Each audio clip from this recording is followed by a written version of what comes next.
হঠাৎ অনুশীলন ক্যাম্পে সৌম্য ও বিজয়, কিন্তু কেন? হঠাৎ কেন তাদেরকে অনুশীলনে ডাকা হলো? তাহলে কি বিশ্বকাপে ব্যাকআপ ওপেনারের ভাবনায় আছেন এই দুই ওপেনার? এটাই যদি কারণ হিসাবে ধরে নেওয়া যায় তাহলে খুব একটা ভুল হবে না। কেননা তামিম ইকবাল কোমর ও পিঠের ব্যথায় ছিটকে গেছেন আফগানিস্তানের বিপক্ষে দল থেকে। আর তাছাড়া খুব একটা ফর্মেও নেই দেশসেরা এই ওপেনার। এদিকে ঈদুল আজহার পর আফগানিস্তানের বিপক্ষে শুরু হতে যাচ্ছে ওয়ানডে ও টি-20 সিরিজ। এই সিরিজে তামিম ইকবালকে যদি একাদশে না পাওয়া যায় তাহলে তো ব্যাকআপ ওপেনার খুঁজতেই হবে।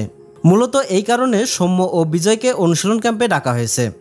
গত ডিপিএলে ভালো পারফরমেন্স দেখিয়েছেন এনামুল হক বিজয় ও নাইম শেখ। সেই দিক থেকে বিবেচনা করলে সৌম্য সরকার থেকে এগিয়ে থাকবেন এই দুই ওপেনার। তবুও কোচের ভাবনায় আছেন সৌম্য সরকার, আর এই কারণেই তাকে অনুশীলন ক্যাম্পে ডাকা হয়েছে। এখন শুধু দেখার পালা কাকে কোন পজিশনে কাজে লাগাবেন কোচ হাতুড়ে সিংহে।